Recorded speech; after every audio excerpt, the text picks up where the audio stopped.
I was told this 10 years ago that nobody will ever buy abstract bullshit like this. We actually can build a product around children developing a deep curiosity and love for learning. The next 10 years, we can ship a school directly to you. That'll take around $1 million, I think. That's it, is it?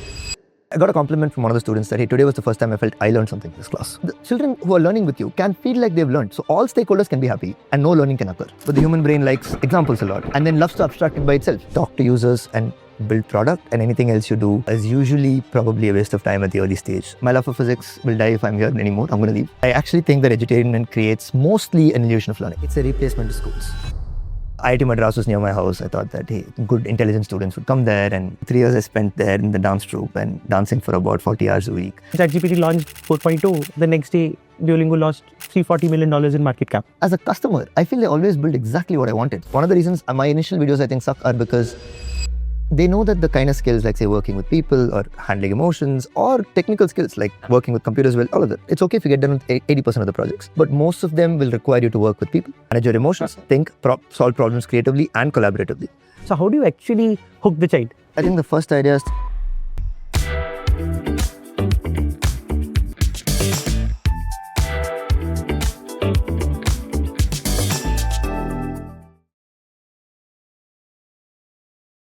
You are building something in education, right? Tell me, how was your education? The early one, the school, and eventually NIT Trichy. yeah. So I mean, And I remember you had an existential crisis while you were in class 7. yeah. Exactly 7th. I was in an Andaman tour. Why I know to 7th is I was in that tour and we were staying somewhere in that place, and I was like, I suddenly woke up and felt like, lots of questions. It's like suddenly a part of your consciousness wakes up. I just felt like that. But I've heard many students, my current students also tell me that it's a somewhat common phenomenon, I think. It's not super common, but it's not very rare also. So yeah, that happened in 7th grade.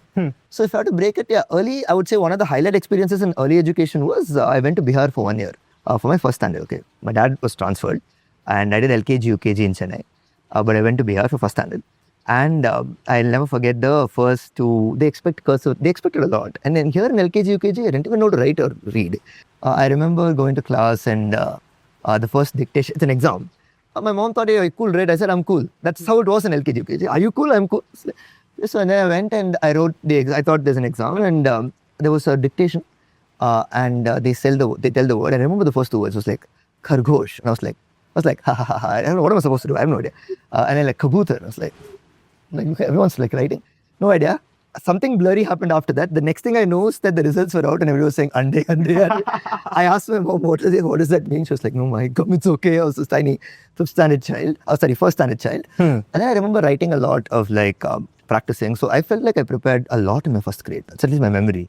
Like hours and hours every day. My mom kind of panicked, I think. So after that though, life was pretty smooth. So I did actually, I failed in I think all subjects in that first term exam.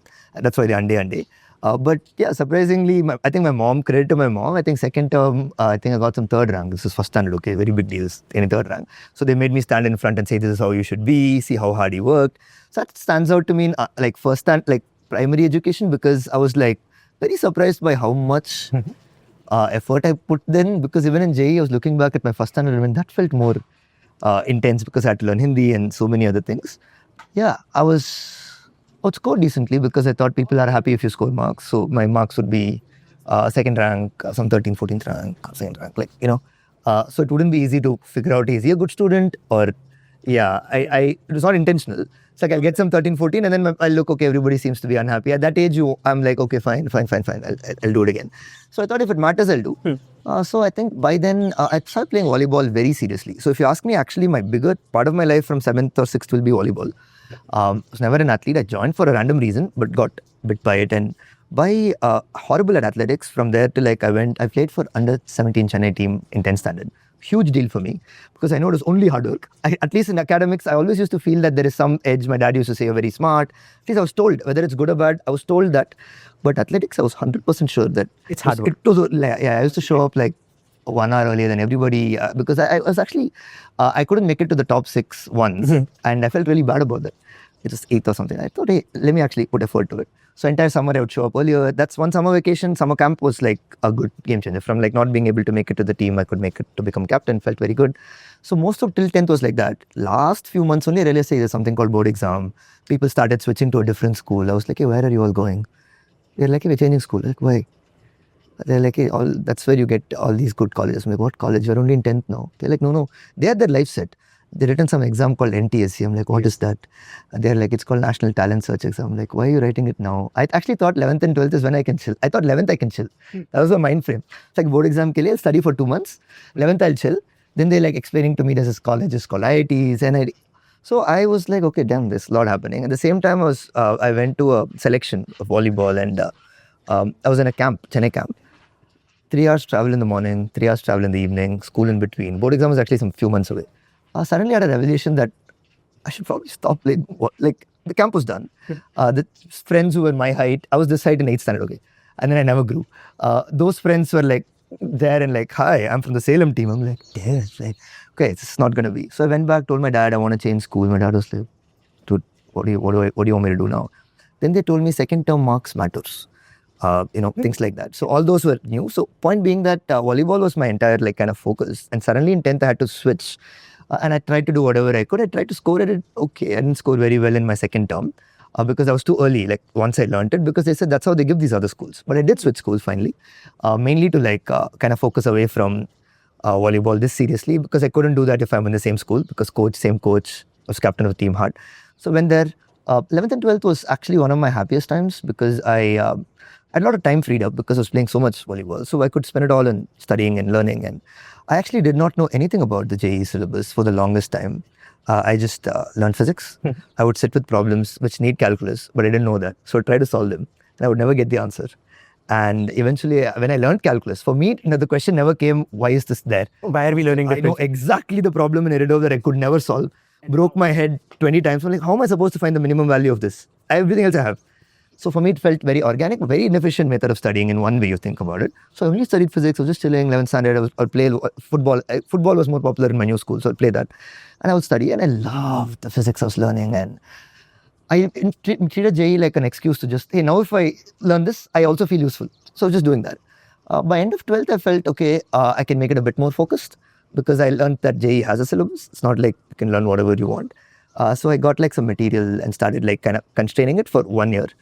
That was good also. That was also fine, because I did feel like, I remember thinking deliberately that I want to be in a place where good students are there, and they'll be more. I imagine that such places, I had a crush on these places. IIT Madras was near my house. I thought that, hey, good intelligent students would come there, and it'll all be so stimulating. And it was kind of true. So I also wanted to leave the city. I was the only kid. I was like, hey, if you want to get a good college, I won't let you leave the city. So some of these made me ask, and I also, I know it might be a long-winded answer for you, but I also got an India Today article called Integral Coaching Factories about the system in Kota. I discovered it in 12th standard, and I did the math. I'm like, hey, there are tens of thousands of people there, seem to be working for 12 hours or so. There's no point in me doing this. So either I should stop, or I can maybe be a little bit more focused and see. Then I thought about it. I'm like, hey, anyway, like this, let me just do it. It's okay. So that happened in 12th, and I got into NIT Trichy, and was very excited about it. For the reasons I mentioned, I thought really smart people, really great teachers, and so on. I actually want to do physics. I got that in BITS Pilani. It's a dual kind of thing. And then I kind of screwed up whatever putting things, and I did something, and I got something higher than that because they reevaluated some marks, and I didn't know that you can easily slide back. I was very unaware. So I took NIT Trichy's computer science, and I was actually took triple E in the beginning and then took computer science. So I'm just calling out that it was all a story of confusion. I didn't know anything much. I just knew I wanted to go to a good college. And NIT Trichy was like mostly about dancing. I know it's so weird, right? Yeah. So 3 years I spent there in the dance troupe and dancing for about 40 hours a week. So when you ask me education, you see the stories, right? It's like there's a core idea like physics theme, but beyond that, it's volleyball, dance, so on. I would read this very old psychology. I don't know if Eric Berne. Yeah. So those kind of books that my dad would just leave around. And I would be really curious about it. But it kind of became more focused when I picked up a cognitive science book, where I felt, hey, this is a more serious take on that. The book was? Do you remember the name? Actually, yeah. Wait, I took it from my library. So I don't remember the name, but it's a very generic title like Cognition. It's like the most basic textbook you can get. And I could feel like, hey, this is pretty awesome.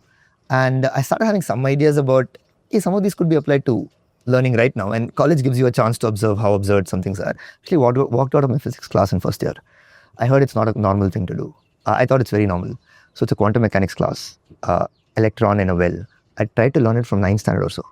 And I didn't understand it. So I was hoping one day in college they'll teach me that. Also, have you thought about that if somebody wants to create a HBS level case study on StayQrious, what are 3 things that he or she should cover? I haven't thought about that question, but I'll be very interested to think it through real time with you when I'm curious to know what it'll be. Yeah. Just to come back over here, it was a big dream of mine to like learn quantum mechanics, and I thought it's this really amazing thing. And the teacher was trying to teach me. I still don't understand. So it's still really bad. So I asked him a couple of doubts, and I think he thought I'm asking it to irritate him, but I wasn't. I genuinely wasn't. So he asked the student next to me to say, he's my friend only. He said, "Hey Akshay, if he asks a question again, I hit him on the back." I, for some reason, just felt really triggered by that. I actually felt really angry because it was my many years of a dream. And I just felt like, hey, is this what my life has come to? You asked me to write a good exam, I wrote it. You asked me to study hard, I did that. What more do you want? I actually felt genuinely very hurt. I don't think they understand that sometimes we're very serious about, these matter to us a lot. So I just stood up. I didn't really think this through. I was like, hey, listen, my love for physics will die if I'm here anymore. I'm going to leave. I don't know what's going to happen because of this. I'm just going to leave.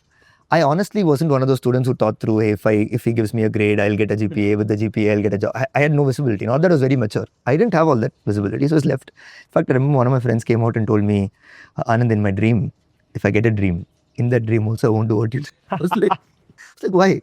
But story ends well. He actually gave me attendance for that day. I'll not name the professor to save us, but he told me that, hey, you know what, Aanand, I come to the staff room. He told me that, you know what, I tried to change education and I wanted to do a lot. And this place actually is a little hard to do that in. And, I feel a little disillusioned sometimes. And I'm sorry that I did this to you. And he actually became one of the profs who wrote the recommendation letter for me in 4th year. This was in 1st year of college when I still thought all this.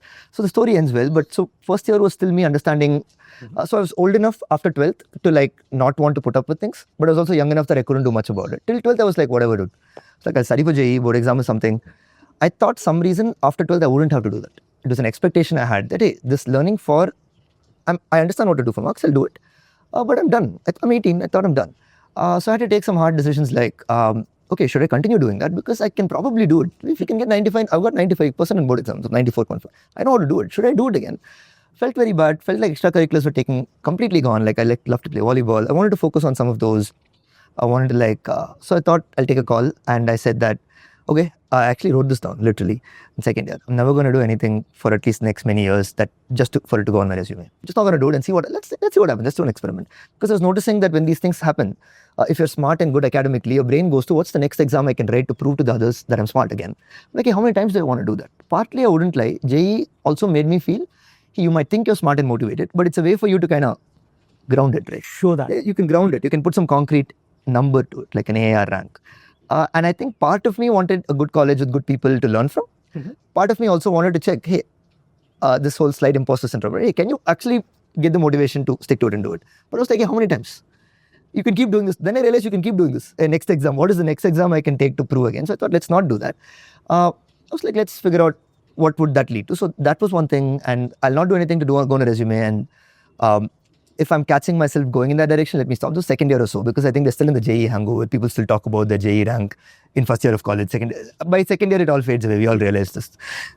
It doesn't matter. So yeah, I think after that is when these interests started picking up. Actually, by 2009, I was actually thinking about ways to, I would talk about what could be considered early versions of StayQrious back then. I would say, hey, let's work with schools. Let's take one classroom. Let's implement all these, back then I used to call it cognitive science principles. Show how amazing it is. And slowly increase it class by class, brand it a little bit. There was no name. So brand it with whatever name you have, and slowly this could spread. That was 2009, I think. And then so a lot of my old friends are like, dude, you've slowly been chipping away at this initial hypothesis. So I feel like I'm trying to just compound. After that itself, I feel like I'm mostly trying to compound on a single problem. Like be the one person who's mastered one kick. I don't believe I'm particularly extremely smart or all these stories about people who are extremely motivated. They work hard. I don't know if I have any of that, but I hope I can stick to one problem for a very, very long time and develop enough scar tissue. So the compounding started from around that time itself. I wanted to do a master's in AI back then because I thought I can do that, and I, for some reason, thought that I can implement some of those AI principles better if I do a master's in AI. Nobody let me teach English though. So I told, I know in one of my videos I've told that I wanted to. I thought I have a GRE very high score. They let me teach English. I always thought some score you have to show to let them teach. No, in this college. Turned out it was not the case, and so they let me teach physics itself, which was probably one of the best things that happened to me. And I kind of rediscovered that I remembered a lot, surprisingly, from the JEE times.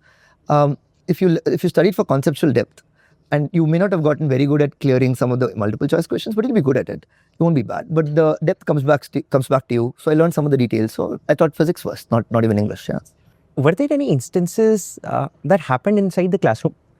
And when I say classroom, I'm talking about you being the student and also when you were on the other side of the table, the teacher, which made you think something at a fundamental level, which led you to actually apply those principles in StayQrious or at Khan Academy or at Byju's. One or two, I know that you have covered all this walking out of the class during the quantum physics and stuff like that, but there are any incidents which actually made you do something in StayQrious? Yeah, in a classroom, as a teacher, I experienced this. What I experienced was, I started teaching physics, right? 11th and 12th, physical classroom. So when I started doing that, what I saw was that I was actually really entertained. All of your methods were on, hey, what good example can I give? How can I explain this really well?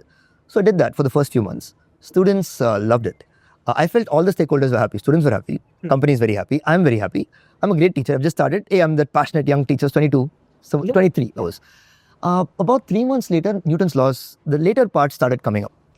Newton's laws was over, a little bit of work, energy, power, those chapters. And all the students had told, I loved your classes, sir, I like it. But what I expected them to apply, they were not able to apply. So it was a very big learning for me that in teaching and learning, you can't go by just customer feedback and all. It's not like that. There is the children who are learning with you can feel like they've learned. So all stakeholders can be happy and no learning can occur. I felt like a fake. I made it mention in the video also. I actually felt really bad. I felt like, hey, you're just you're a charlatan. You can't teach. You just go and entertain them. And that's it. And I know it's an extreme version of saying it. I know I taught them some things, but definitely not as much as I thought they learned. Right. So then I had to go back and I tried to, I thought it's a good opportunity. Let's learn how the brain learns, etc. I saw that I was also applying some of my intuitions rather than actually going by how the brain learns. Right. And when you do, that's why I switched then. Instead of a 3-hour lecture, I would do a 20-minute lecture and then hand out worksheets, put them in groups and say, why don't you just start working on this and let's see where it goes. I got a compliment from one of the students that, hey, today was the first time I felt I learned something in this class.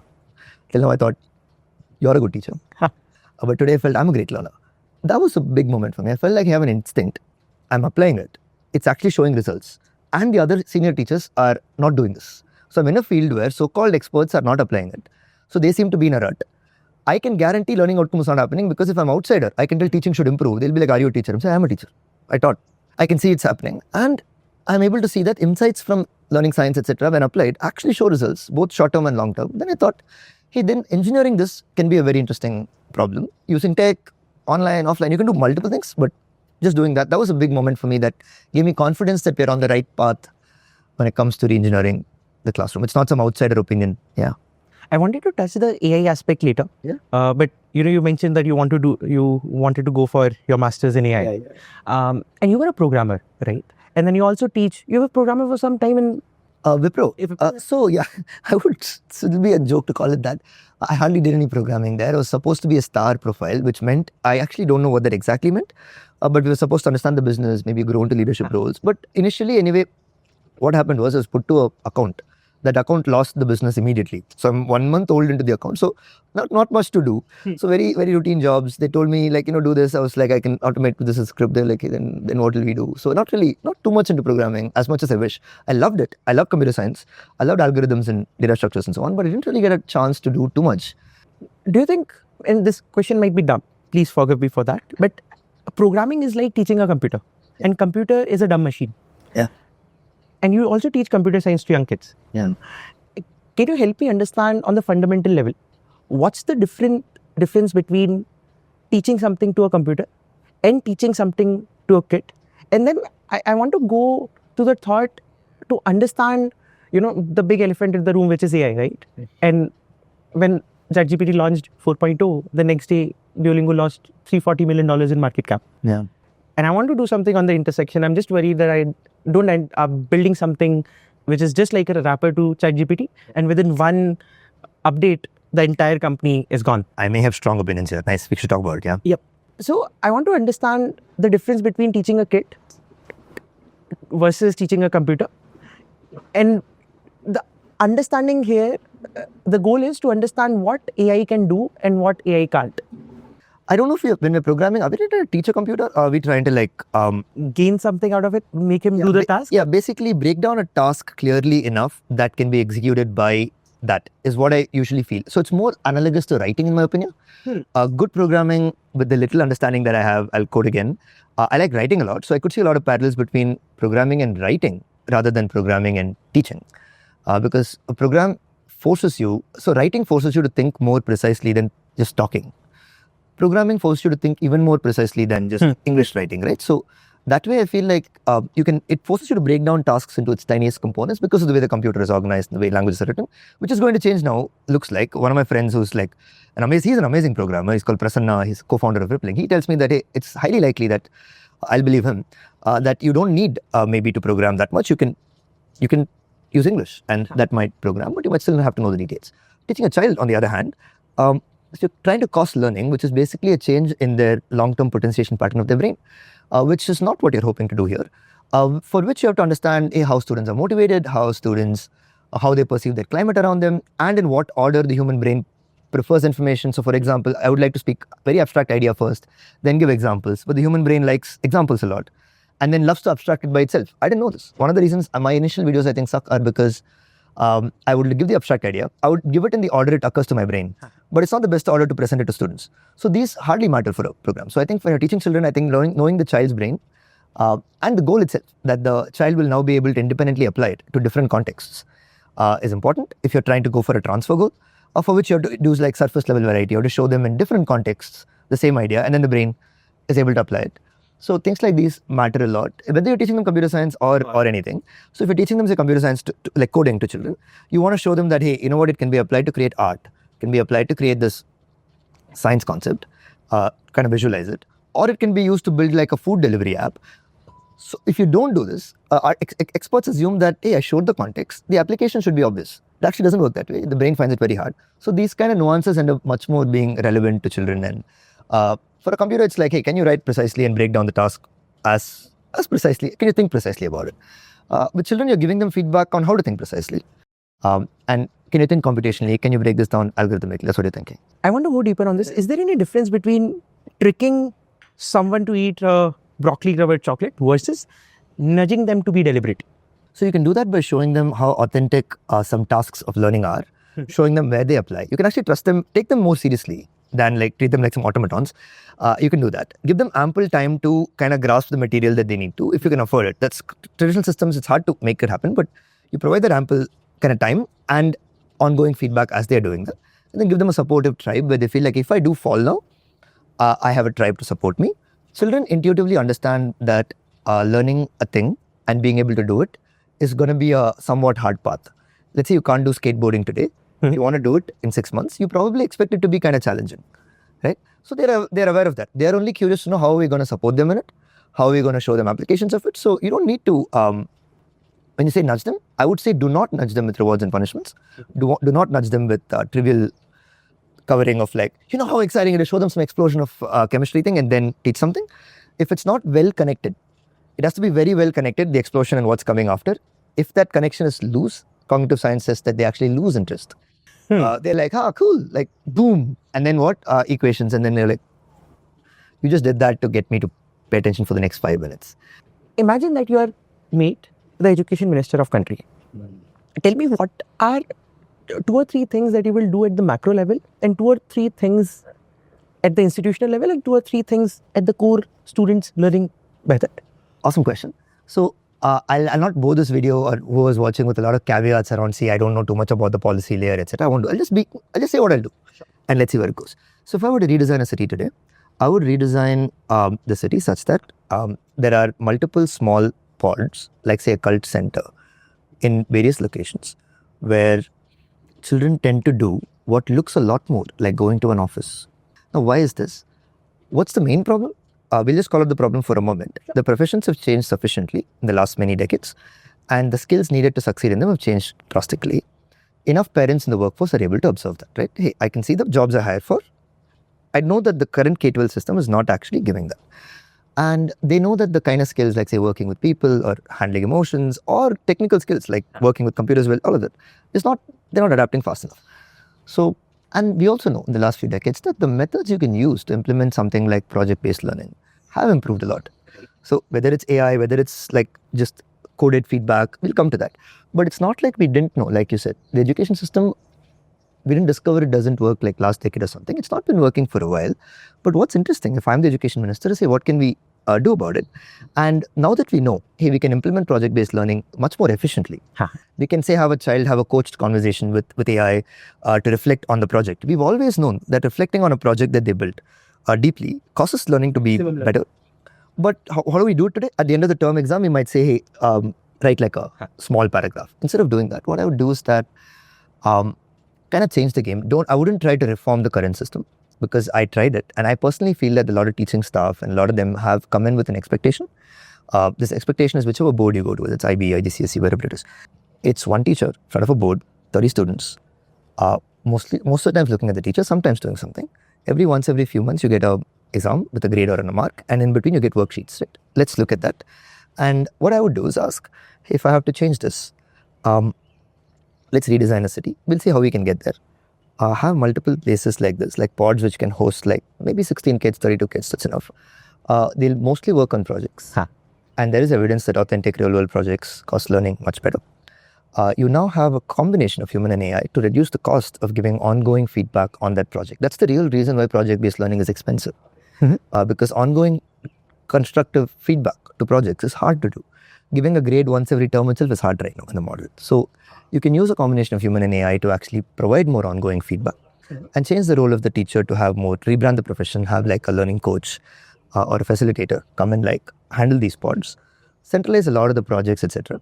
I would say have a strong opinion on the end game, talk to parents, etc. about, I actually don't like philosophizing education too much. I would say a part of education should be, hey, are the professions of the future somewhat clear to you from here onwards? And can education prepare them to succeed there and slightly outside of it? That's it. I don't know what should life be about. Is money really important? I don't know all that. I don't want to talk about all that. But I do want to say that if you're a parent, if I'm an education minister, I would want every child in my country to be able to have an economically feasible job. Should be not feeling like, hey, my education system let me down. It didn't prepare me for the jobs that are there. I want the child to be able to do that. So I'm coming backwards from that. So in these pods, I would try to hire a new workforce of people. Maybe start them off on fellowships, maybe start them off on other ways.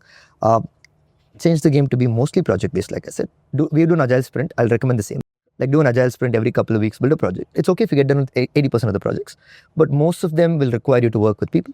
Most of them will require you to think, manage your emotions, solve problems creatively and collaboratively. Do that. By about 13, 14, I'll start making sure that there are ways in which industry's real problems are solved, maybe partly in industry. So what I try and do, if I have the power, is by 8th, 9th grade, maybe you do 3 days of go to that co-working space, but the other 2 days you go to an office. And there are companies that might be willing to do that. We have evidence. We've done some early work to see that, and Plaksha may be an example of that, right? So by 12th grade, if they can have 3 paths in front of them, hey, here's the kind of colleges that you could go to if the kind of thing you want to do depends on a degree. Let's say you want to be a doctor. Let's say you want to be, some things still depend on a degree.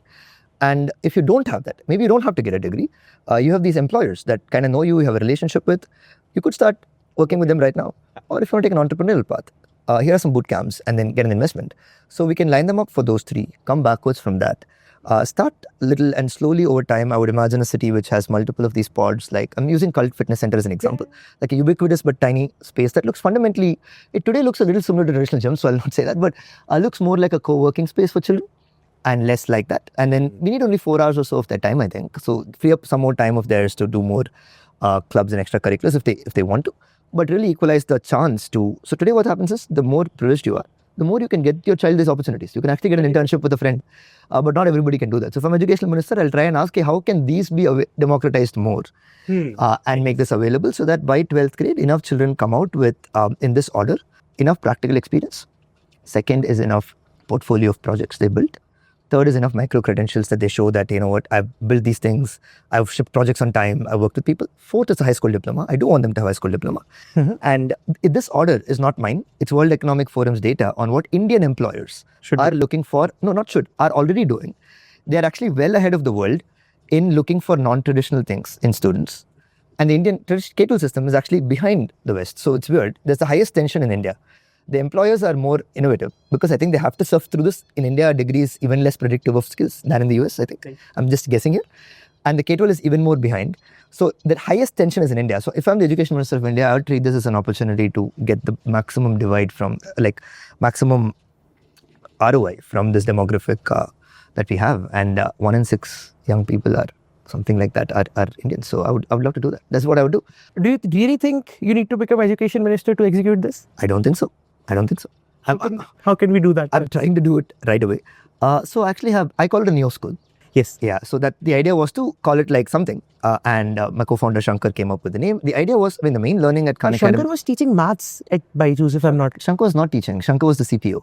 Okay. Not the CPO, sorry. He was the principal director of product. There's one co-founder in StayQrious who was teaching maths, if I'm not wrong. Physics, okay. Avinash was teaching physics after me. Okay. And Shankar was heading all of the products. So a good part of it when we began. So he's also my college mate. So they moved with me to StayQrious. So yeah. So at Khan Academy, what I learned, if I were to tell the education minister, would be that this only, which is, I personally think it's much harder to reform a system in the way it is today. It's a little resistant to reform and it's a little slow to change itself. Both are true. Mm-hmm. So actually divert funds to, hey, do you think K-12 is going to adapt itself fast enough to meet the job demands and to meet the other skill demands of both jobs and lives of tomorrow? Then probably not. The neo schools would. My claim today is that neo schools would. You call it whatever else, but it has to be, some core features have to be there, which is that it's, say, fundamentally built on the brain, how brain learns, and not just doing it for status quo. Somewhere 100 years ago we stopped. So do that. So I don't believe I should wait to become education minister. I actually personally think that probably never happen. So I just want to do what little I can. And I'm hoping that maybe my goal actually is in 10 years, if I can make like a single-digit percentage of India neo school their children instead of traditionally schooling them, I would consider that I've done my bit in, like, I believe that building a compelling alternative is like the best form of activism. Like you said, I can talk about how education should be, but I can just build what little I can. So I'm doing this. We have a neo school which is online to start with for a few reasons. Children work remotely every 3 to 4 hours a day and meet like this. They've all gone out now once every few months. And I hope that the benefits of this kind of model when it comes to what they learn, how they learn it, will outweigh many other things, and over time we'll make it more accessible, more affordable, and all of that. Yeah.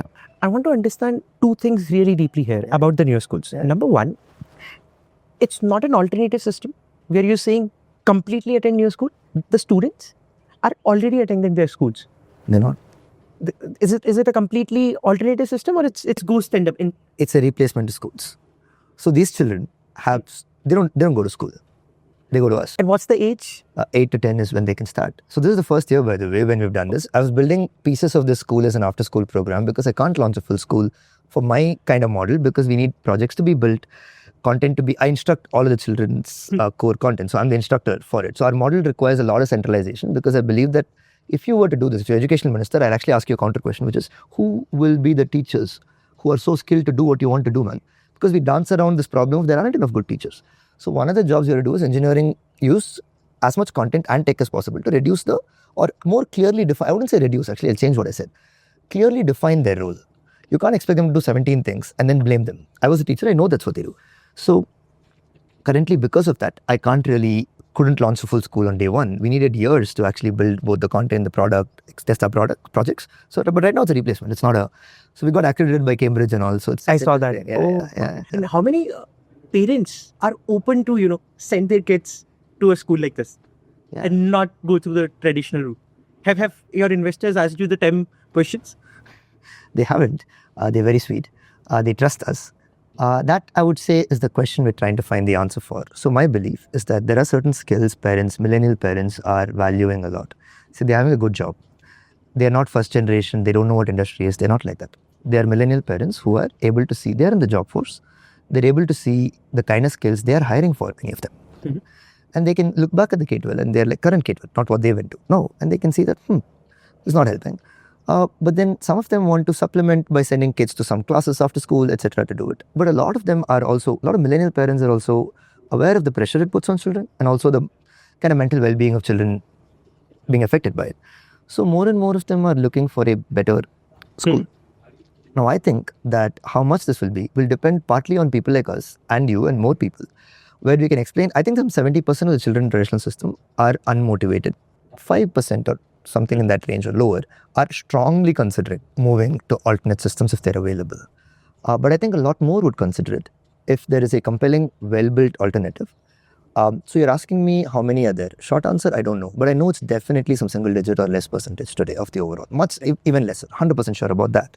How much can it be over 10 years? I again don't know. But my hope is that I can make it at least like high single digit percentage or something like that, rather than where it is today. And why do I believe that? When I speak to a lot of them, they're worried that I can do this.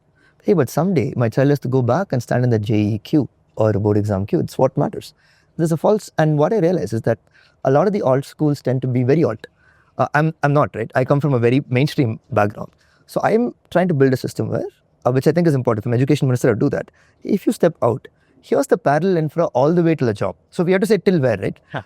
Not till A8 and then you have to jump back. So my hope is that if somebody builds a compelling alternative all the way, hey, here I'm showing you the path towards a great job that your child will love, that they would have picked because of some enough experimenting and not through some ideal thing, and they're economically doing very well. If this is what you want, hey, here's the path we built. You can compare both these paths, this cable, and then I want to have, that's the only alternative today. Here's the other one. Here's a neo-schooling alternative. Let's do it. So I hope that if we do that, I believe that's the main blocker. They feel like this is all nice and dandy for the child, but it's only exams. And I think it's creating a false dichotomy that if you learn in a project-based environment that teaches you problem-solving skills and all of that deeply, you will somehow not score marks. But I'll tell you the data on this. The research shows that if you spend 15% time in a system like this on how those exams are given, a little bit of what the problem formats are, taking some timed tests, 15% time is enough to score better than the children in that system and have more problem-solving skills. We can quote the study here somewhere. This is done on math. I think that people are thinking I can either get this or that. And that's not true. Just because exams are important, spending 80% time preparing for exams is a very bad idea. It's a better strategy to do better in exams if you spend, and trust me, all of the good students in my school spent 80% of time learning the material only. Last 15%, 20%, they're like, somehow they have the confidence to do it. But we don't have to make it by chance. We can engineer that into the system. If you learn deeply, and if you spend 0% time on the exam, you might do badly. But if you spend 15% time, you'll actually do well. You can now decide whether you want to do it or not. In my system, I want to do the 15% because why not? I think it's rational to do that, right? But not settle for a system that's completely it's like you have a BP test once a year. Imagine every day you're like looking at your BP. That's like weird. You just live a healthy life. So I actually don't think exams are a problem. I don't think they're a big problem. They're just demons. They're demonized. They're fine. They're trying to do some job. They're like a BP test. They'll do their job. The real problem is we teach to them all year. And so that I believe can move the number up, but I think it's a low single digit percentage who are strongly considering it today. Yeah. And how much of the system is online and offline? And just to become the devil's advocate here, parents are concerned about the screen times going high, the quality is not up to that level in the online thing. You have to nudge folks. The course completion, we all know, the course completion rate of all these platforms are single digit. So how do you actually hook the child? I think the first idea is to not try to hook them at all, and I'll come to that. I think the course completion of MOOCs was low because they were self-study platforms and we assumed motivation when it didn't exist, right? So if you want to create self-driven children, self-driven learners, I think you should teach them to be self-driven rather than show them a thing that requires a lot of self-drivenness, look at the data and go 10% hour and then leave it at that. That's what I think we did with the 10 years of MOOCs. We showed children this, hey, here are these self-study things. There was a belief there that if only all the knowledge was available, we would all learn it. That's not true. Again, we come back to that core inside that learning is a difficult, deliberate process and tough to motivate yourself and so on. And then we looked at the people who were 90% who couldn't really finish it for various reasons and concluded that that's how it should be. So there are ways to create motivation that are more long-term and sustaining. You don't have to rely on a hook. Children are motivated to go to school every day and for various reasons. I think you also asked about online, right? So I do think that online may not be for everyone. But with the pros and cons for a lot of people, if they understand that screen is not the bad thing, you could like Pragnananda probably plays a lot on the screen. And so it's not really the screen. I would reframe it as a scrolling time is what really the problem is. Like we go there and we start like scrolling on some infinite pit that's designed. But if you could like watch a great lecture and you could do a lot of this. A lot of parents are understanding that screen time needs to be thought of more in a nuanced way. Now, is it all parents? No, it's early. I think there's some fear mongering around screens. Like there's on sugar. A lot of content you can make will be good if you can fearmonger, right? So it'll be there. So is there some skepticism towards screens? 100%. Are there more and more people noticing that you have to be more nuanced? Yes. Do I define myself as, say, we have to be online? Not really. I think that there are lots of advantages. Schools are essentially a real estate business. Right. And you can separate the real estate component out and create a lot. And then you'll be able to launch the physical pods better, in my opinion. I want to understand who's it that values these skills, the coach quality, the content, all of these really, really well. And understand that working from home has worked for them. For a lot of children, working from home worked in the pandemic, except that you were saying, right, online the data doesn't show very good results. It's mainly because we ported traditional systems that don't work just online. And it happened by what's called pressure. Like, you're a system that doesn't want to innovate. The pandemic hits you. You're innovating because you can't do anything else. And these schools just posted what they did online. And of course they sucked, because that was not innovation happening for a goal. It was innovation happening not to just out of just pressure. And what you saw there was correct. It was worse than physical, because the offline system designed to be offline doesn't work there itself. We know that. It only works worse online. It's same 30 people you talk. It only gets less engaging. And of course it'll get less engaged. But yeah, so that's, I think, what happened over the last few years in the pandemic, and lots of people seeing, does online really work? But a lot of children do report the online worked very well for me. Right? So yeah. What do you think? What is something that can't be done online? And what is something that can't be done offline? Yeah, it's a great question. I do think most things can be done offline, but when you say offline, if we're sitting on a table, today to implement the kind of learning that I have in mind, I might still need them to hold laptops with them, right? You know what I mean? I don't know if we can sit and write on a blackboard. I'll tell you why. A lot of my kind of model depends on the coaches being able to free themselves up to facilitate learning, coach, not having to measure each of the learning outcomes. The system can do that. But I can't do that if it's all out in the air and there's no way to measure what's happening. So I'll need a laptop. So we did this actually. We did an offline kind of event, a workshop where children were doing one of our projects, but together in a room. And it really changed to that. We could do it. But they needed laptops. They need to input things. They need to work on things. So that most things can be trivially moved there. What can't be done? I love one thing about online, which I'm liking about these students. They have an alumni network of their school, which is kind of all over India, which I didn't have. So if you think about schools basically organize people just around a 6-kilometer radius, right? So, but the children that I coached were one from Delhi, one from Bombay, one from Hyderabad, and one from Chennai. I was in Bangalore. So coincidentally, many of the major cities. And they were like, hey, your sky is dark, how? You never have a chance to think like this. That's small. But imagine you could have an alumni network years later that you look back at. And you go hey, I'm going to Delhi, but I have my childhood friend from Delhi. Or I want a job there. So that I think is a unique, interesting thing. So if you want children to be global, so a lot of times we meet somebody from a different city and there are biases we have towards that part of the country. That can be minimized a lot. That's an interesting, why I bring that up, it's not the most important difference of online, but I noticed it. That's a very interesting impact of it.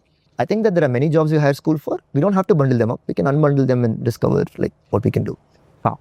What's the challenge? What is something that you are finding it hard to get the answer to? What's challenging? What's the most challenging part at this point? If you ask me what I worry about, I worry if I'll be good enough at communicating the kind of schooling we're building through my content, through various things, to make it clear. And then let them discover what percentage of people pick it. I'm actually genuinely anxious. Will I do a good job communicating it clearly and concisely enough? If you ask me what gives me sleepless nights, it's hey, will I communicate this clearly? The engineering part, what we're building, we're getting it right over the 4 years. So now if we communicate it, I think for the next many students, it's hey, okay, cool. I get that there's K-12 schooling, traditional, and then there's neo schooling. I believe for a lot of people, this would be a compelling alternative, right? So now my challenge is that will I be able to communicate it clearly? And then if required, partner with even traditional bodies like governments or anybody.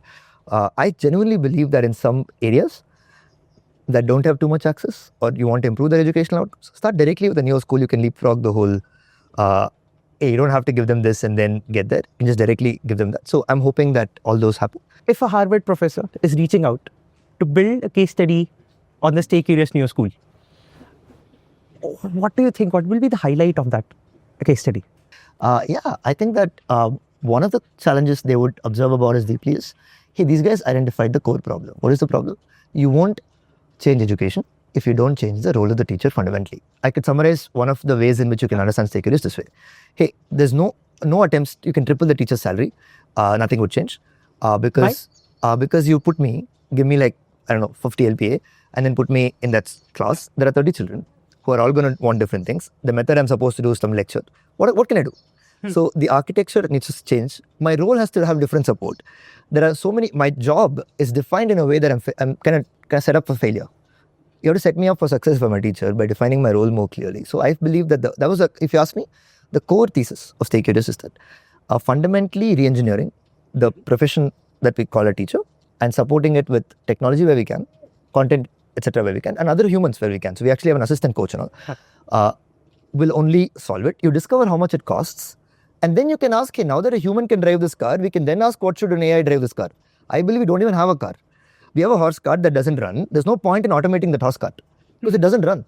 So all of my attempts, my genuine opinion, and I learned it myself, trying to do a lot of tech to deliver the kind of support to current traditional education system is a lot like trying to kind of like put some iPad on some horse cart or something like that. We asked for futuristic learning spaces 10 years ago. What we got eventually, and I had to leave some companies because of this, was that we got a tuition center slapped with technobabble. It's the same tuition center. You still convince them it's to study for exams and marks, and that's what it is. And you actually create that problem. Actually, many students don't believe that. You create that feeling that just because exams are going to be given a year later, from here on, me talking about it to you is the best teaching strategy. You convince them that, but you just did that on an iPad. Like, that sounds like a horrible use of technology. So what that study would say is that, hey, these guys identified that it's not a money problem. It's not like we'll divert funding through money and it'll get solved. It's an engineering problem. And why is it difficult? A teacher today does a bunch of things hairily together. They evaluate the child's learning. They're supposed to lecture at the child.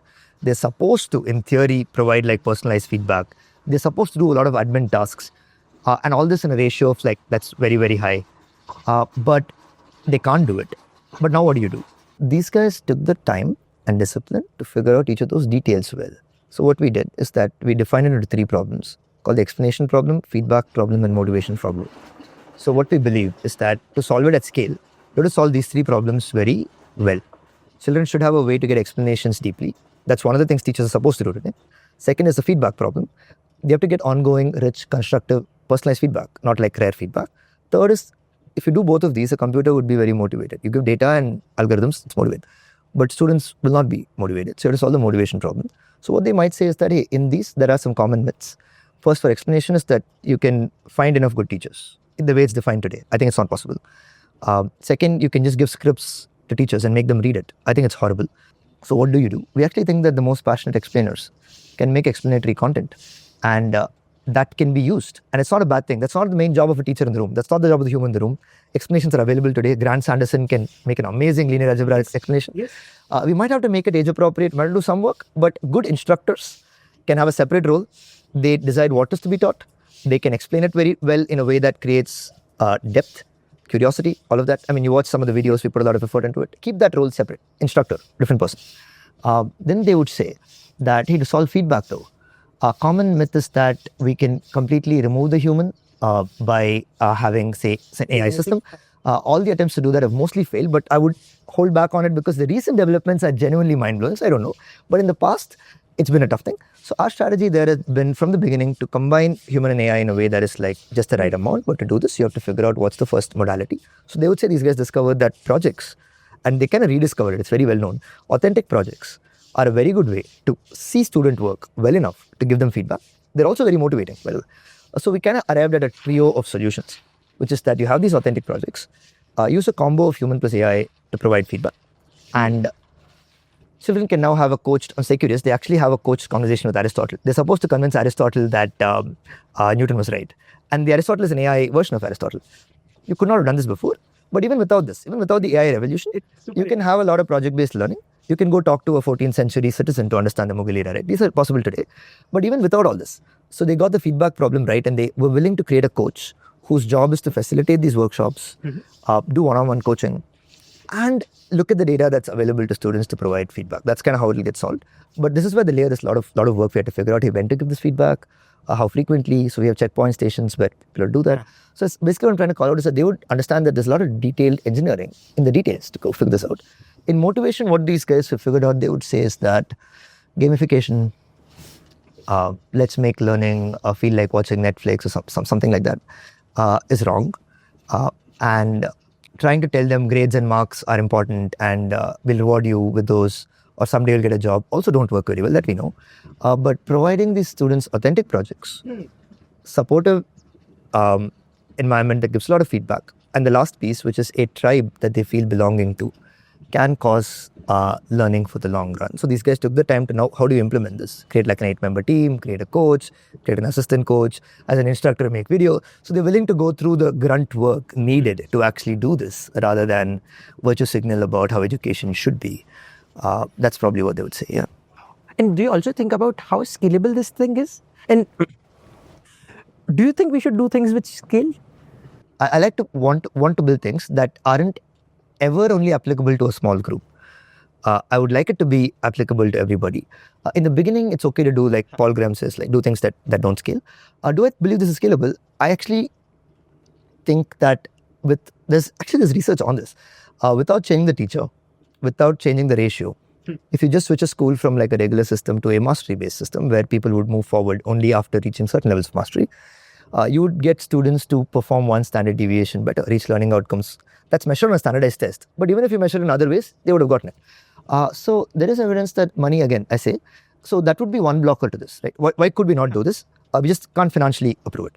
I think we can solve that. For example, we have a one coach handling eight-member teams today. I think with some assistant coach support, they can handle 2 to 3 of these. But the structure remains the same. Just because it becomes 3 now, it's 24. You don't go back to everybody in a row and you now start lecturing again. So to do that, you'll discover what will you do if you have 8. Let's discover the roadster of this. And then you can build the model S and model Y. So do I believe it's scalable? I believe so. I even have some opinions on how it will happen. You'll have a core atom structure, and then you'll ask, which of these could we make more efficient with tech, etc., and then start expanding. Do I believe a human will always be in the loop? I think so. I think there could be 4 tables, metaphorical tables, each with 6 to 8 children working on these projects like an office. And the core human is there, and they're getting a lot of ongoing feedback through AI, but there's still a human helping them out at a high level, still having one-on-ones. So in our model, they have one-on-ones with this coach every sprint. So all of that will still be there. So I do believe it's scalable. Cost would be one factor. Second is, can we find enough such teachers? I think we don't have to, because we don't want traditional teachers anymore. So maybe being able to facilitate a group of people like a manager. Imagine you have adults and you're a good manager of them. You'll have only 7 to 8 reports. Can you do that? Very different skill from a traditional teacher. You don't have to be good at public speaking. You don't have to do all of that. You don't have to maintain law and order. It's more like What's the skill? The skill is 2 pieces. Facilitating a workshop to be able to function well, such that children, whoever the participants are able to work well together to build a thing. That's the difference between a workshop and a classroom. Right? In a workshop, children come together, in this case, like young children, but it could be anybody. Can you create an environment, give them the right kind of instructions? Hey, right now, guys, we're going to, discuss this question deeply. I want each of you to put your opinions on that board. We're going to eventually vote and discuss what it is. They keep that energy up. It's a very different skill from like, say, hey, I'm going to teach you today about Newton's first law. Right? So I call it facilitation skills. And there are companies right now on YouTube, etc., teaching people to do this for work environments. So I would say come backwards purely from, hey, if there's a work environment, what's a scaffolded work environment for children? Don't change it entirely and then have them hard pivot at some point. It seems absurd, right? Honestly, I'm also trying to think from first principles. So these people would make good managers and will be able to facilitate workshops well. Second skill, be able to coach them both in group settings and one-on-one settings. What is coaching? You know how to give feedback, how not to give feedback, how specific to make it, how timely, how to give it in a way that is promoting a growth mindset and not like, hey, you are very good at math. It's actually bad feedback. Telling, hey, I love the way you took the effort to come here and really set it up, start so fast. You're so thoughtful, you're so persistent. It's much better feedback for you, right? So knowing how to do that, that's the coaching aspect. So 2 big aspects. Third is having enough of a independent learning skill to be able to learn the things that they will be facilitating and coaching on, because that lots of things they teach, they may not have had a degree in. We can't actually expect to have that. So it's much better if they have these 3 and they can model curiosity for their children. So that would be a good skill set that I can look for. And I would, by the way, I would never hire, not never, but we learned that people who have taught in traditional systems for a while actually don't do very well in StayQrious as teachers, as coaches. People who are young have an intuition that it didn't work for them, but have a somehow intuitive grasp of how to work with students, do much better because they don't have too much unlearning to do. So I would just get freshers to do this a lot. We're able to pay reasonably well for this, yeah. In fact, I want to go deep into everything that you said, but that's an activity for me to do after I record that. But as much as I am interested in education, the viewers who are watching this, they are also interested in, the business building, the YC stuff. So I want to, have a segue and some understanding of how YC changed you. What were certain things that you learned from YC? What were certain conversations that made you think? And how did it help? So YC was something that I was very excited about because I had no idea about fundraising or building a business. Or I was just as rightly criticized by some of my previous folks that, hey, you're just an idealistic teacher who doesn't know how to build a business. And it stings because it's probably true, right? When they said it. So I thought, hey, what can I do about this? Maybe I can get the right support to do that. So YC was meant to be that person on the ring side. And of course, will they accept me? I don't know, right? So we pitched and we had like, I could confidently say how many students do you have? 8. And then they gave us. So kudos to them. You had 8 students while you applied. Yeah. Oh, wow. Yeah. So we just had an idea essentially. And the idea was... But they were betting on the team. Yeah, on the team, and I think maybe on the thesis. I actually don't know. Probably a combo of both. The thesis, what I told you, was written down very well even at that point. I would never know why they exactly picked us, but probably, like you said, the team has some, they call it founder problem fit, right? Yes. These guys are likely to solve this problem. We were the first pandemic batch where halfway through my YC time, or towards the end is when the pandemic hit. So I was supposed to go to do demo day, and the pandemic hits. I have a flight, 11 p.m. So it taught me a lot of resilience to just not take my cab and go back home. And I'm like, let me just wait for the world to end, I guess. Because like, a pandemic has hit and it had gone to US as well. It's a very challenging time. So for me, I started the company in 2020 and I also turned 30 exactly then. And it was like, I don't know which is which. It was just very, very tough. So what YC taught me was that in the advice, I think I could understand that having somebody on your ring side who has a lot of data on startups is much better than listening to a successful founder, even a successful founder, because they tend to overweight their learnings from their startup a lot. But it's much better. So what I learned through advice was that I was getting different kinds of advice, but I could notice that YC's advice definitely had wisdom behind it. I understand why people valued it a lot. So Prasanna Shankar, who's the Rippling co-founder, he strongly recommended you guys should take YC. I was like, if he's saying I should do it, but I understood why. After a point, it's like, hey, you do get very good advice, especially for an idea stage company.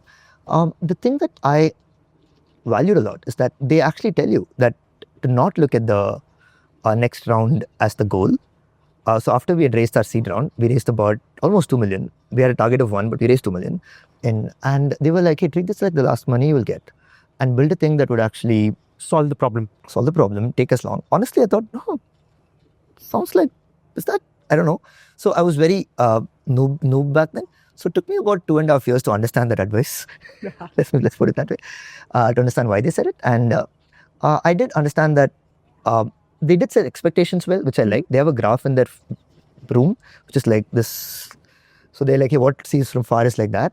In reality, they have a trough of sorrow. They have a bunch of things like, disillusionment, the actual graph. So they did a really good job of what I say, which is like, if you want to motivate someone to do a hard thing, don't make them feel like it's glamorous. Teach them that actually it's probably likely to be hard. So that when it is hard, when you do have those like, hey, it's not really growing as fast. It's, expectation should much more. So they did that really well. They're also really empathetic. Like at least my partner, in the second round that I was trying to raise in April, there's a bunch of Series A investors. And I think this was the time when things were beginning to crash. So I was lucky to raise before that. But just when I was going through that, he sent me an email saying, hey, just take a couple of weeks to first emotionally refresh yourself. And nobody said that to me. I didn't say that to myself, but I was not doing well, I think. It was visible that I was just really stressed and I was really worried that, hey, will I do this in time enough to be able to, because I was so close to building the next move and I know the next moves, but it needs money. Would it get there? And it was really bothering me. It was really getting to me. So I liked YC. The other thing was that I actually do think that their incentives their business model is in such a way that their incentives are lined up to build something really big. They've created a great culture, I think. So I felt like they're in some ways an educational institution. So it's like, hey, we could build an educational institution kind of inspired by them. They make good profits. Nothing wrong in making good profits. So yeah, all of those were great about YC. I didn't get too much of the community angle because of the pandemic bit. So how the other founders building it, I didn't get too much of that. But I am on groups now and communities now where we look at it. I sometimes wish I'd kind of exploited that a bit more. But for me, it was just the aspect of a build and they also make it very simple. Just talk to users and build product, and anything else you do is usually probably a waste of time at the early stage at the company. So a lot of the mistakes that I would have probably made, they could cut it out. And that felt very valuable. Were there any life-changing conversations? Life-changing in the sense product-changing, which made you think actually in terms of what you're building? I would say it wasn't one, but a group of conversations that I had. So the pandemic was a weird time. I'll tell you why. I knew behind my mind that whatever we learn now may not be true. Someday. Yeah. So you're in this So we were a pandemic baby. I was born in 2020 before the pandemic. So I wasn't starting after the pandemic. But I knew that especially learning, especially done online, God knows why they really are choosing us, because they might have chosen us because the neighborhood tuition wasn't there. And they were like, take it, something to do. So I was always worried about it. So it took us, Which actually happened later. correct. Yeah. So 2.5 years, I'm like, my brain's going away from the typical way I think, which is that, hey, what's the 5 to 10 year vision? And more like, let's see. So after that was over, I had a set of conversations where I noticed that we wanted to build some skills like emotional intelligence and financial literacy, and we kind of put together a course. We called it StayQrious Holistic, and I was talking to parents, and those conversations were very deep. This was in 2023, and I noticed that these parents actually wanted really deep impacts on their children's emotional intelligence and social skills. And I've been constantly told, I was told this 10 years ago, I told that, hey, we actually can build a product around children developing a deep curiosity and love for learning. I was told that nobody will ever buy abstract bullshit like this, right? But it turned out they do. Because for what's abstract bullshit for one generation is actually meaningful for the next one, right? So somewhere 10 years ago, I think we figured out that if your teacher teaches you and it sucks, here's a better teacher you can get access to directly, but we'll ship it outside of the school. It's an orange juice, but problem solved. So what it struck me was that when I spoke to them, I realized that, hey, we could ship content to you straight to your house if your teacher was not good. That was last 10 years. Suddenly it struck me that if the next 10 years, we can ship a school directly to you. And I'll tell you what that means. The last year, it was, say, I will teach what is taught in school in a way that actually is deep and creates curiosity. But the next 10 years could be, I can actually teach you what should have been taught in school. Now that I hopefully have built trust with you all in the last 10 years, will you allow me? I actually felt like, if you ask me, I suddenly felt like asking the market with open arms, hey, will you let me do this? If I believe this is the right thing to do, if you trust that I've done this for 10 years, will you let me do this? So that's the moment where I realized you can actually ship a school directly. Answer was overwhelming. Yeah. They were. Actually, I'm yet to find out how overwhelming it is. Okay. But the initial reaction suggests that the intuition is right. That the pain of what is being taught in school not matching is pretty high. And the core insight, if you ask me, that was life-changing for me was that things like emotional intelligence, social skills are too abstract, can't be taught, aren't really valued by Indian parents, etc. I think it's a thing of the past. I think that enough parents are willing to do what it takes to help their children develop these, because they can see that these are skills that matter a lot. Say how money works, things like that, but particularly how the capacity to regulate your own emotions. I believe that can be taught as rigorously as physics can, because that's how I learned. I learned it in my late 20s. Oh, emotions are a thing. Okay. It took me a while, and I do think that if I'd learned that earlier, I would have handled my failures in other ways much better. So I think we have a belief that these can be kind of life teaches you this, but we don't believe life teaches you calculus. You know what I mean? So I think that enough people have come to terms with that. So for me, what was life changing is the conviction that I got that we can actually build a thing that focuses on these and see what happens. Today, most teachers try to make the concept deep, make it exciting. I don't think very few people today would say, hey, just mug up what's needed for the exam. So you succeeded in that battle. The next battle is how many parents today we say, hey, but at the end marks matter. No, at the end parents will send to traditional school only. No, I'm like, hey, it's interesting. Let's test that. Let's take another 10 years to test this out. So that was life changing for me, because I suddenly felt like the pandemic fog cleared, and I was like, hey, this is what I want to do. And I feel the same feelings that I felt then, and I've seen the small things grow very big. So you have an intuition. So if I smelt that this is a thing that would grow very big. This is the last part. I want you to take a deep breath. The format is changed now. 20 questions, one word or one line each. Interesting. I've never done this. What's your favorite physics equation? F equals ma. Why? It convinced me that force is actually not the same as something like things you can see in kinematics. Like in kinematics, this ball was here, it moved there, is observable. But a force moved it there is a why question, which is actually not observable. Force may not exist, right? Somewhere that's the line. For me as a child, that sort of felt like, hey, damn, dude, till here, everybody will agree. But after this, it's a theory. That doesn't mean that it's not right. But hey, this is where the modeling part starts. So that was my first intro to it. So I felt like that's so beautiful that hey, till here, there is no why question. This is the first answer I got to a why question. Hey, why did this start moving faster and faster? Hey, because there was a force on it, a net force acting on it. And how do I represent it? Like F equals ma. So it's like, hey, that's the first answer that I got to a because question, like a why question. And I thought, oh, damn, like it made me ask questions like, hey, but this is only valuable in the context of if you believe in Newton's second law, right? So It was very philosophical and all those films. That's why I like that. Thanks for making it easy, and thanks for not taking a hard equation from quantum mechanics. I don't know any of those to take it. Who has been your favorite teacher in life? Yeah, personally, I like KS Ramachandran, who was KSR sir. He taught IIT JEE math with like no blackboard and would draw on the sky and make stuff. And we'd all be like, he'll be like, where is it intersecting? And we'll all act as if it's there in the sky. 3 points, sir. It's like, Where does it teach you? You have spoken about him, KSR sir and MK sir. yeah, in one of the videos. Are they available on YouTube? Videos. KSR sadly passed away like 7 years ago. When he taught us, he was in his late 70s, I think. Do we have any recorded lectures of him? I don't think so. But he had fan clubs on Orkut, so it's not the only one who was his fan. Okay. He was a great man, and he would also sprinkle like things about life very subtly. He taught me that you can do that, even in a traditional equation. Yeah, he would say things like, it's like football, this kind of goals. You have to keep an eye on the goal, but you also have to keep an eye on the ball. If you just look at the ball, then you just go somewhere. There's no point. But if you just look at the goal, don't have the ball. So subtle things to help us understand that a lot of life's about like both knowing what you're going to do a couple of days from now, but also knowing where you want to be 10 years and balancing it. The person I would say, there have been more, but I would say somebody who's on my mind right now a lot is Fred Rogers, who is, Tom Hanks played him in a movie in 2019 called The Neighborhood. So why I like Fred Rogers is that I think he was like decades ahead of his time in terms of understanding that humans have psychological needs, and teaching them that feelings are mentionable and manageable can have a huge impact on them and the society. And he did this in like 60s and the 70s, and till 2002 he ran a show called The Neighborhood, which was pretty household. But if I studied his work, he's thought really deeply about how the brain of children learn, well ahead of even scientists at that time. So he worked, but he was very humble to approach cognitive scientists to understand how children's mind works and how to teach them how to handle emotions deeply just through a TV show. And to me, what it stands for is that one, you can be grounded in research and yet create an extremely emotionally valuable thing. Just because something is grounded, it doesn't have to be cold. And second, I mean, generally standing ahead of time, he was ahead. I don't think they have US has a Fred Rogers today. And I think it's maybe shown in some ways, right?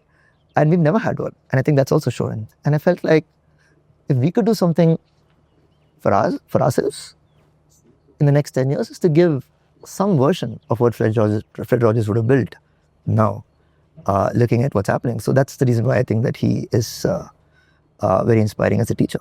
Yeah. Which is your favorite EdTech company? StayQrious. The caveat is you can't name StayQrious. Khan Academy? What is one core thing you learned from your time at Khan Academy? Because you are mentioning it's your favorite EdTech company. One of the things I learned is that you don't have to fake a mission. You don't have to. You can say it, and you can mean it, and you can make everybody in the company build towards it. And how can a young person do that? I think being honest compounds. I think people can observe that there's nothing more to it. You do that for multiple years. At some point, people switch, right? They're like, hey, you know what I mean? Yes. At some point, people switch that, okay, cool. If this is an act, let it be. So at some point. So I felt like that was the case. So when I met him, it was a big moment for me when he was the one who interviewed me last, and it's like I watched your video and it's like so good. And I felt so good about that. And when I joined Khan Academy, one of the big questions I had was, people earlier had told me that, hey, this mission, etc., are things that you just say. And that's a very cynical point of view. But what do I know? I'm 25. So I was 26 when I joined them. So I did feel, the big thing I learned is that you can actually have a consistent mission, work towards it, figure out how to make yourself sustainable as a business. That's part of the job. And keep going. And that's one. I would say second is that you don't have to be just because you're doing something like education doesn't mean that you can actually be very first principles about it. They're very tech optimistic. AI, they're so much back in relevance right now, right? Sal's video with his son is what OpenAI uses. So I also heard, there's an OpenAI employee friend of mine, very good friend of mine. It's like Sal's, on the Slack channel of OpenAI. So all the IC companies have access to that Slack channel, right? I think so. I think Shankar has, my co-founder has been on it a little bit, early access to it. So what I really liked, the second thing I really liked was, hey, it's okay to like dream big, be very optimistic about the future. So they're like, I actually felt like the least idealistic person there in Khan Academy, which was great. It's a great feeling. So that's something I learned. So other than the fact that you can have a mission that's like consistent and you can actually be really optimistic about the future, yeah, actually I learned something more personal, which was that you don't have to be, I think somewhere I learned that I have to be very aggressive if I have to say my points. And I was very young, I think I was very rough-edged. I learned a little bit of how you could be very kind and smart and assertive at the same time. You don't have to fall into one of these. You can have a very big mission. You can still be very kind to everybody. You can still be assertive about where you want. So that was more from the people over there. I thought the people were really good. I got a lot of exposure to that. That changed me for sure. Like one of my managers who's still my advisor, he's called Seth. I've never had someone like that who truly made me feel like he cares 10x more about me than about the company. It was dead clear to me. Not once would I doubt that. So, I mean, it's proven also. He still works with me one-on-ones every couple of weeks to help me. And it's now 5 years since I left almost. So I just met like, oh, people can be like this. So what happened was, hey, to be this good is not abnormal and all. Let's see, I'm seeing so many people. So yeah, so all of these were like amazingly healing for me, honestly. Yeah. And what was the make or break question that Sal asked you in the interview? Actually, Sal told me that, hey, you know what, with all the data we have, it's pretty much the ball. So he was just having a sweet conversation with me. He did ask me, do I, but I think he said that, but I suspect he was also measuring me. I don't know. If he watches this, he'll probably. I hope he watches this. Yeah, me too. I've never really had a chance to say all these terms in person.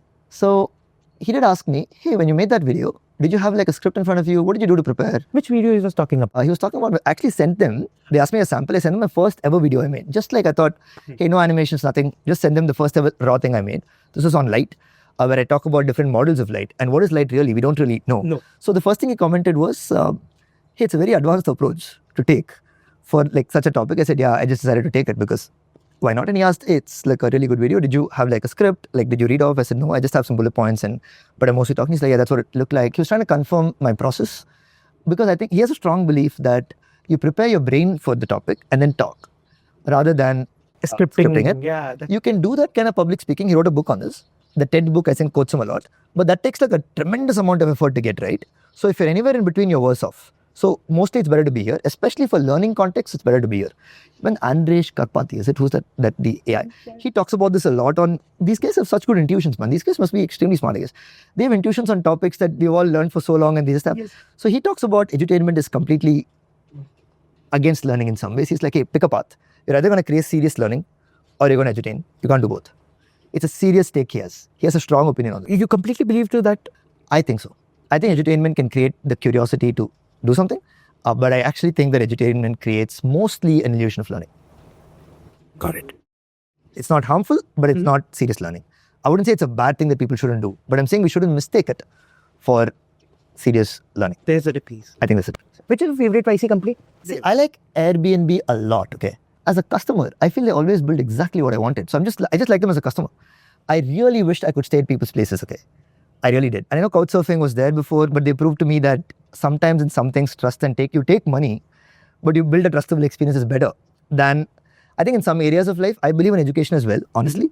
If I'm a parent, I understand the model, but take money from me, do it well, might be better if I can afford it, right? So they did that for me. But much more than that, I think experiences, everywhere I feel like they somehow, whatever the user research they do, I think I fall under that for them.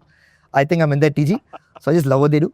So yeah, I think Airbnb is one of my favorite YC companies, yeah. What's your most used mental model? I think frequency-wise, I try to apply this dumbbell model a lot. I try to watch out for wherever I'm falling in this middle category. It's called midwit. Partly it's called the midwit meme, partly it's the dumbbell strategy. So Nassim talks about dumbbell, right? Like in finance, really safe investments. Yeah, really safe investments, really ambitious ones. He says don't do too much in between. I kind of concluded that the opposite of Buddhism, where I walk the middle path in many areas, say never walk the middle path is the right answer. Like always walk in one of the extremes. I've noticed myself using that rightly or wrongly many times. Like I keep thinking, hey, what's the dumbbell here? I'll give you an example. We were noticing this holistic program was doing so well. Like I could see parents have a deep need, but I had only an hour or two of their week. And I concluded that, hey, I can create an impact for the kind of outcomes they want, these parents, for the children, like their emotional intelligence to improve, social skills. I need more time. And I thought that I could either ask double this program's time, have 4 hours as an after school program, like you said, but children still have to go to school. And each hour I add, I'm feeling a pain. And I'm like, that's when I apply the dumbbell. Hey, what's the opposite of this? I can get 20 hours of their time if I'm just at school. Let's go do that. So instead of trying to be in the middle, I can either be 1 hour a week, helping them just understand what we are. And I think I can increase that a little bit. I can make it 3-4 hours, which we have that program even now. It's a great program. but I could now make that 4 into 8 or something like that. But I think that's a middle state. Or I could just switch completely and become the school from which they're trying to escape, and then see where it goes. So I think that was an example of me asking, hey, what would be the dumbbell version of this be? But yeah. What's one fact about the brain or the universe or the world in general that has shocked you, kept you thinking recently? About the universe, I mean, what that guy Ilya and all told, right? If you were to make a system predict the next token, to do that, it will have to build a world model. Is genuinely mind-blowing for me. I don't understand how someone could have come up with that. It's very counterintuitive for me. I don't know if it's true, but I think it looks like it's more and more true. And I think that I have no qualification to comment on whether it's true or not. But as just an outside observer, I'm deeply fascinated that I think we are not saying it, but I think we're giving birth to another kind of entity, right? So I do think that in close circles, that's probably what it looks like, because it understands the system. It may not have motive and all that. That's been very mind-blowing for me. Yeah, amazingly mind-blowing, yeah. And you have read Paul Graham and everyone, right? What's your thesis about future? He talks about predicting future and, try to reverse engineering stuff if you have to make impact and, if you have to do something big. What do you think? I only have it in like my domain, because I believe that I only know about like the kind of work that I'm doing. My thesis is that about in 10 years, a lot of the parents would be educating their children in ways that look pretty unobvious today. Like I said, right, they might be just going to some cult learning centers near them. I think so. I genuinely think so. So I'm not building it and hoping it. And there's some bias here, obviously, because I'm building towards that. But I'm building because I believe that's going to happen. That's like, so I think that a lot of the students that are pretty young in 14, 13 would have some kind of basic work ethics, will have by then a little bit more exposure to like how jobs work, and also they would have built things for sure. So I predict these things are highly likely to happen. I do think that AI would change the way education works, but I don't think in the way that it might seem like at first sight. Hey, we have an infinitely patient tutor, so one-on-one tutoring is available. Done. It won't be like that, because anybody serious in education understands, hey, it's not done, no, then it's already happened. Or what happened? Nothing. So I think schools being fundamentally, each piece being taken apart and re-engineered with the ask, hey, what could we do now if you weren't just biased by the past, just status quo bias? Without that, if you do that, I think the outcome will actually look drastically different, because you're taking that piece. I think that would likely happen. I think that we would re-engineer it, but I don't think all people will go to that school or not. It might still be like I say some under 5%, but it might be the 5% that usually moves a lot of things. It might be end up being that way. That's sad, but it might be that way. Yeah. So I have some predictions around those. Other than this AI, what it will cost to the economy, I'm not able to predict at all. I don't feel like I've not done enough research. Also, I have no idea. So I'm just trying to stick in the lane of like, hey, what do I think learning for young and slightly older people is likely to move towards, and what is it not likely to move towards? Yeah. What's on your bucket list? I do want to see Earth from outside as a ball, if possible. That'll take around $1 million, I think. That's it, is it? Not that it's less, but I'm just saying that it seems like it'll only go down over time. I would love to do that. Maybe from somewhere really far away, and something like that would be something that I really, really love. Yeah, as a child, I wanted to do that always. Yeah. What was the best advice you received at the lowest moment in your life? Yeah, so I was pretty low when my YC partner messaged me saying that, hey, emotionally refresh yourself, just take a break. I felt like feeling heard in those moments is more. If you ask me, right, what blew my mind about the brain also, I do think that we underweight. We can actually, I used to think that, hey, somebody's having an issue, problem solving with them, it's like a great idea. And this whole empathizing and making them feel heard, etc. Oh, what a waste of time. I don't think so anymore, because I could experience it on the other side. When you are feeling heard in that moment, when your emotions feel acknowledged, you actually do feel empowered to come up with your own solutions after that. So the best advice I got was, hey Aanand, this might feel like a bit difficult. Why don't you just emotionally refresh yourself for the next couple of weeks and see whatever you feel like doing after that. Actually, I didn't need the 2 weeks because he said that. Just saying that was enough to know that somebody somewhere, like maybe away, is able to imagine, because he's probably seen thousands of these, what I must be going through. And the next day I actually raised $1.3 million, and I messaged him and he was like, almost like, okay. Didn't expect the advice to work so well, I guess. So, but it felt so good. And I was like, definitely refreshed enough to do that. I still needed to refresh myself, but I did it after that. So it's helped me a lot. And I definitely remember that as one of my lowest moments for sure. I had not slept for 5 days and it was not a good time. Yeah. This is the most asked question on all the interviews, but I wanted to, do that. If you have to recommend one book, one movie, one travel destination, and one food place? Nice. So one movie I'll go first. I actually really I want to play the movie here also. It's called Where is the Friend's House by Abbas Kiarostami. He's an Iranian filmmaker and I just love the movie. I just think it's one of the best movies. It's won a lot of awards. I thought I discovered it, but it's won a lot of awards. So it has a different Iranian name, but the English name is Where is the Friend's House. Definitely recommend people watching it. In case it's a one-liner, it's like a first grade kid who's like trying to get people to take him seriously. So lovely movie. Book. I do think that Thinking Fast and Slow, as much as a cliche as it might be, is a reasonably well-written textbook disguised as a popular book. So I think Danny Kahneman decided to write like, hey, you know what, I want to say this, I'm old, I don't care about this being a bestseller, I just wrote it. I actually thought that it was a pretty well-written, some of it might not be replicable today and all, but broadly I think that his insights were very interesting, that if you ask me what it is, it's that humans don't, if you want to get people to do something, don't reward them or punish them, ask them why they're not already doing it and remove the friction. It's, I think, a deep insight. I think it's a really deep insight. And I think that having it actually does change the way even you motivate yourself. So a lot of the past behaviorism psychology that we have hangover of, that's why it's called the Undoing Project. There's a book called the Undoing Project. I think that someday getting access to that area, I think is pretty insightful about yourself, your own, why are you not motivated to do things? And I find that area very fascinating. So I might recommend that or aligned books around that, yeah. Are you a foodie? Not actually. If food is defined as I can eat the same thing for like 60 days and not care once in a while as long as I can eat something else. But yeah, enjoy my, yeah. Thanks a ton for being patient. Thanks a ton for the insights.